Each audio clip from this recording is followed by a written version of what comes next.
Loki, a deliciously psychopathic villain turned Thanos fodder, turned time-traveling analyst slash detective turned Sylvie simp. The god of handkerchiefs has gone through a truly strange transformation over the years, the most notorious of which has him being sidelined in the first season of his own show, thanks to the stupidly disastrous trend of beating down on all of Marvel's tentpole male characters so that a strong, independent woman with a snarky attitude can take center stage. As idiotic as this trend is, it's the unfortunate reality that we've been facing for a long time, and only now is Marvel finally feeling the reverberating effects of its core fanbase turning on them. What's that? Daredevil Born Again's writers were fired? Oh no! Anyway, last week... That's right, nobody cares. And now, Disney has to face a harsh reality of its own. Their Marvel brand is dying. More and more diehard fans are opting out than ever before. And that fact makes for an intriguing situation for Loki, being that it's the first Disney Plus MCU series to get a second season, and maybe the last. The irony, of course, is that it stars a male lead. Kevin Feige's probably screaming right now, "Who allowed this to happen?" But did it really star Tom Hiddleston? Last we left off, Sylvie, who is a variant female Loki, spent most of the season soaking up both the runtime and a dump truck load of unearned praise from a 2012 variant Loki that feels like a sad, pathetic shell of his former self. Funny enough, the season was teased to MCU fans as a buddy cop type show that would have Owen Wilson's Mobius and Tom Hiddleston's Loki going on misadventures together throughout time and space. The sad part is that this was only true for about a quarter of the show before it pulled the old bait and switch. This isn't about you.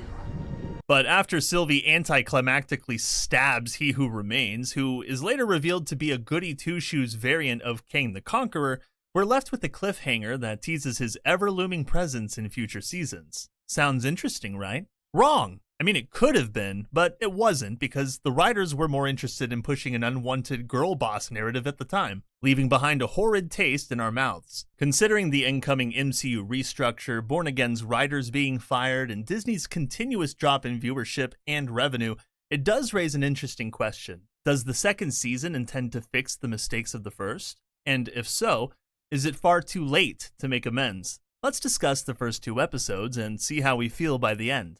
Don't worry, it won't take too long. Right, Plato? Plato? Where'd he go? I'm sure he's around here somewhere. So in the first episode, the Time Variance Authority is revealed to be a ploy set in motion by Kang the Conqueror, who is pulling the strings from behind the scenes, and the entire TVA is in complete disarray because a bunch of timelines have sprouted from the sacred timeline. No one knows this except for Loki, who is suffering from something called time slipping, a concept described as slipping into the future and into the past randomly. This is explained to Loki and Mobius by a new character named Ouroboros, though everyone calls him Obi. And yeah, Obi is played by Short Round from Indiana Jones, unless you're the media, in which case you know him as a stunt guy for X-Men. What a bunch of losers. Ke Huy Quan, he's pretty awesome, and it's refreshing to see him here. It's just too bad that it's Loki, you know? I feel he deserves to be in a better role that doesn't have the potential to taint his filmography. Anyway, yeah, time slipping. Loki kinda figures out what's happening to him and manages to reunite with Mobius in the present. By the way, in case any of you didn't watch the first season, I don't blame you, but I'm also not going to do an in-depth recap to catch you up, because you'd probably just get upset at how much they butchered your boy. I'm sure you understand. What you may not understand is why I'm reviewing 2 episodes in one video rather than just one, and there's a good reason for that. Not enough happens in this episode.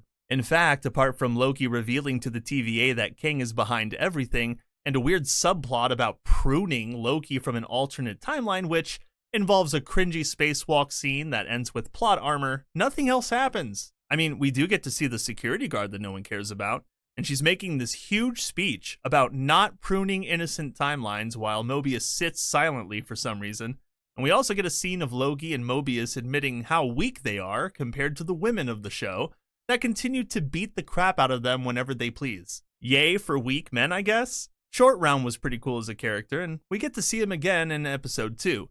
But wow, they stretched this 45-minute episode. But they could have easily trimmed it down, and perhaps they could have even combined the first 2 episodes, and it probably would have fixed a couple of problems. The only upside is that we don't really have to see Sylvie until the end, but once you do, you'll regret it immediately. I mean, this lady looks straight up like the Crypt Keeper, and on top of that, she demands to speak to a McDonald's manager. I can't make this up. That is seriously, truthfully, the first thing she says when she pops up on screen. Ugh. Anyway, the two big takeaways here are this. Loki revealing that Kang is behind everything is supposed to be terrifying and shocking. Unfortunately, it ends up being the complete opposite, instead becoming further proof that Ant-Man Quantumania was a terrible mistake on the part of Marvel. We've already seen Kang the Conqueror, what kind of influence he has over the universe and what kind of powers he uses. We also know how he can be defeated and have even watched him die. Remember how cool Thanos was? Me too. The mystery of Kang has all but dissipated. Rather than being a scary scene that pushes the mystery along, it feels instead like everyone in this show is playing catch-up with the audience. They're learning from us rather than we from them, and it's such a strange thing. I imagine that if Ant-Man 3 never happened, this scene would have been way more impactful, and those watching would have been more invested in Kang, but this is why people are so upset with the MCU in the first place. It's a complete mess, and nobody really knows what they're doing. And the only people who understand that are the audience. Oh, and then there's the spacewalk pruning scene with Mobius. It's boring. Just so boring. And like I said earlier, any tension that is set up throughout the runtime is destroyed shortly thereafter by a quote-unquote payoff where Loki magically shoots through a time-collapsing butthole and tackles Mobius through a set of blast doors just in the nick of time. I'm asking for safe passage through the anus. Not to mention that the scene doesn't really make any sense at all. Loki gets disintegrated, and I don't even know why that happens, and then he's alive, and I just don't care. Whatever, Marvel. Oh, and X5, a TVA hunter, is tasked with a mission to find Sylvie and discover what happened at the end of time. Some TVA soldiers walk through some portals, and everyone looks all worried about it, and the episode ends. Thanks for wasting my time. On to the next thing. Why isn't Plato here yet? So in episode 2, Loki and Mobius travel to a movie premiere to find X5, who has gone rogue and now calls himself Brad and has resigned to living his life that was stolen from him like all the others in the TVA. In this reality, he's got a big movie coming out called Zaniac, which is a callback to another Marvel character. That's really impressive. Whoa. Whoa.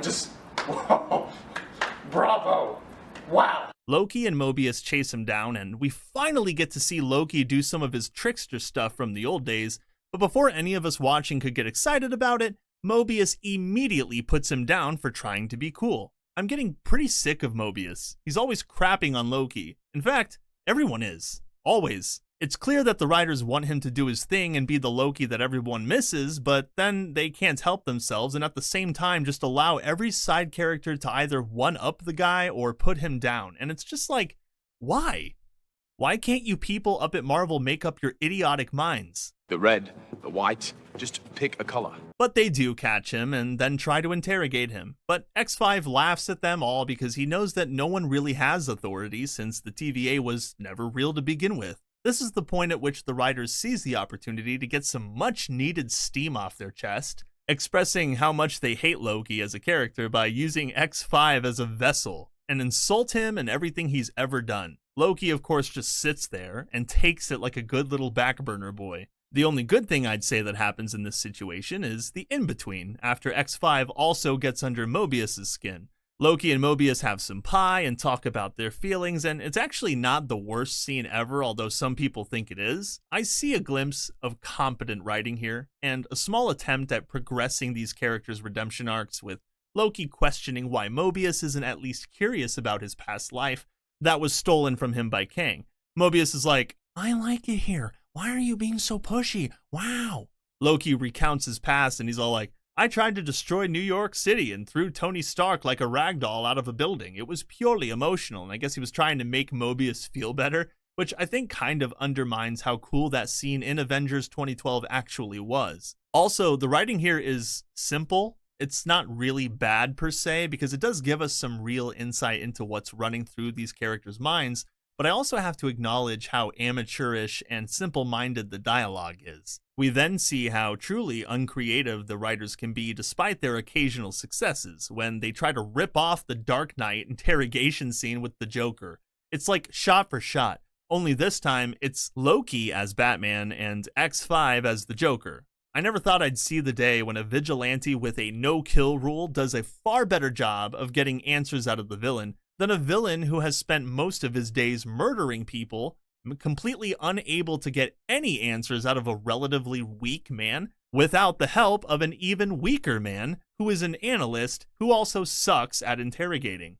There is so much that has gone wrong in this scene. They leave the door wide open several times for X5 to run away and escape with their backs turned. They use a vacuum cleaner that summons orange ice cubes around people as an intimidation tactic rather than Loki using his ingenuity and manipulation to persuade this idiot to tell them the truth. And as a cherry on top, they stop interrogating him before he even finishes telling them where Sylvie is. Guess what else? This isn't even Loki's plan. Loki had nothing to do with all of this. It was all Mobius, apparently. Loki was just doing what Mobius told him to do. Wow, Loki sure is useless. Good thing the writers spent 5 minutes straight telling us how much he sucks so that we can appreciate Mobius more. And for some reason, now X5 is willing to tell them everything and go with them. My brain is just melting. He didn't even tell them. They're just making him show them now. And he's just going along with it. Basically, more plot armor. What was even the point of that entire interrogation scene? Okay then. So they find Sylvie, who is now working at McDonald's, and just as Loki is hesitant to approach her, I'm hesitant to listen to any word that comes out of her mouth. I do just that, however, and I hate it already as she remains as insufferable as she's always been. Loki's like, "Please, Sylvie, come back, I care about you, and millions of lives are at risk." And Sylvie is like, "No, I hate you, and I hate everything about the universe, and I want to work at McDonald's for the rest of my life after plunging all timelines ever into darkness." What Loki should have said here is, you know what? That's fine. I deserve someone who treats me better than you do. I've made sacrifices for this mission, and since there are tons of other people out there who can be of much more help to me, I'll be on my way to seek them out instead. Thank you for your time, work on your attitude, and have a nice life in this crumbling timeline. But he doesn't just say that. He just keeps trying for some reason, even though she's just a terrible person who refuses to take accountability for anything. Oh, and it turns out that X5 was still withholding information from them. Great job, Mobius. Great interrogation. You see, X5's mom is still pruning timelines, which really means blowing them up, and Sylvie figures this out by shutting the whiner up for 2 seconds by reading his mind. This changes her mind, I suppose, and they travel to where the TVA is sending bombs through portals. How do they stop this? A few Hopkido throwing moves and a finishing combo move, where Loki and Sylvie hold hands and drop a super fart that knocks everybody out. Peak Marvel, if you ask me. Surprisingly, though, this doesn't stop anything, and all the branching timelines still get pruned, which is sad but also great because now we can all stop talking about pruning for good. However, for a split second, we almost see Sylvie have some character development, as you can see on her face that she clearly knows that this is her fault, and because of her selfish actions from the first season, the ripple effect has in turn caused trillions of people to die. But what happens when Loki tries to console her? She spits in his face, seethes in anger at him, and leaves.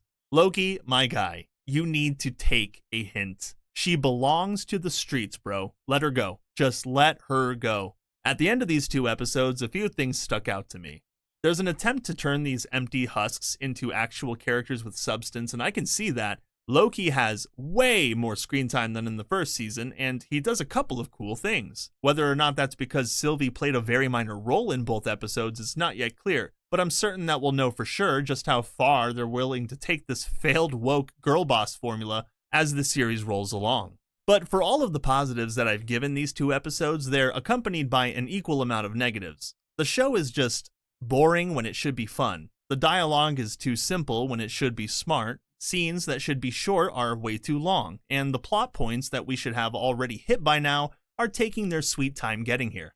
Now, to its credit, the show does have some pretty cool cinematography here and there, but overall, Loki is just poorly made, and if there is any thought put into the series at all that is at least evident, it's that the set pieces and the characters, save for Sylvie, look pretty good, and that's about it.